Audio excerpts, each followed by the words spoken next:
Little Brother is a show, probably the most modern show that students have ever worked on, I have ever worked on in my career. It is a post 9/11 Orwellian society in which, at the beginning of the show, the Bay Bridge in St. Louis is blown up by terrorists. At that time, there are a bunch of people who are around the scene that are taken into custody by the Department of Homeland Security. And when these students and children and adults and people are released from Homeland Security custody, they come back to a world that is very different than the world in which they left. Patriot Act II has been passed, which allows constant surveillance of citizens.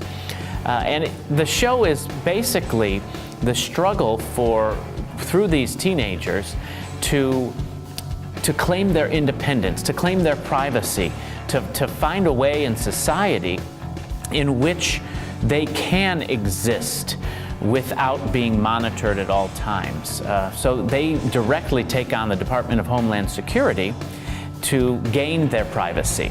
And really what happens to them and throughout their journey is something you'll just have to come and see on May 1st and 2nd at the Batavia Fine Arts Center.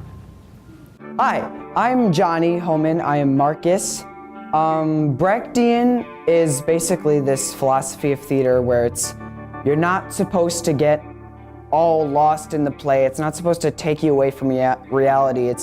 You walk in and you know it's a play. You know it's a play the whole time, but it's not supposed to be like weird because it's supposed to make you think about your own personal life. Like as the story progresses, it like throws in little elements and details that make you think and sort of makes you maybe even change your mind about things that you've thought about before, or maybe even progress your opinion about some stuff. I'm Mikkel Knudsen, and we're putting on production of Little Brother, which is the high school world premiere of the long version of the show. And we're taking lots of ideas from a very famous director called Bertolt Brecht, who did a bunch of theater like theory and stuff. And his idea was to present rather than represent. So we're having no curtains to hide backstage from the audience, and we will directly address the audience as itself.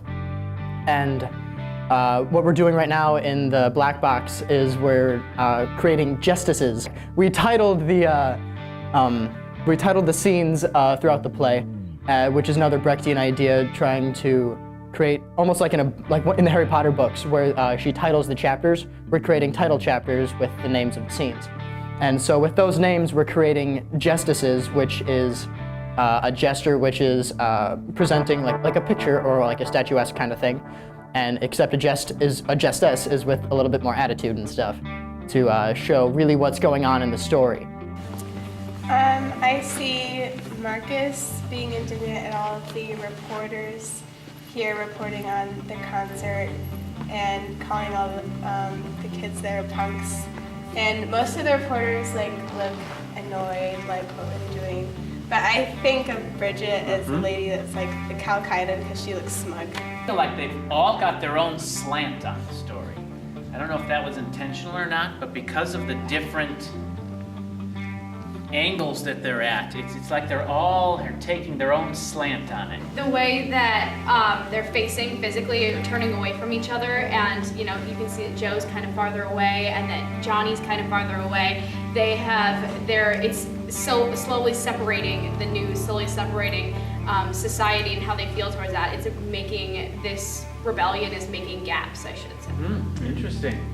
And look at the way Ange here, if you stand here, and you imagine yourself being him, and you're here and you see those eyes and even the hand, the way the fingers are just completely outstretched. It's not loose, limp fingers. There's attitude in the fingers, right? Like Megan and Marchie are both holding really tightly, trying to stop her, and I looked at it as that was her wall, that was Angie's wall, and she knows she shouldn't break it and she knows she shouldn't reach out, but she's trying anyways, and she's trying to get through it. Yes, ma'am. I just find it interesting how the wall in front of Marcus is 3 people strong, while the one in front of Ange is 2. Spark conversation, maybe. Could that represent too, maybe his own walls he throws up?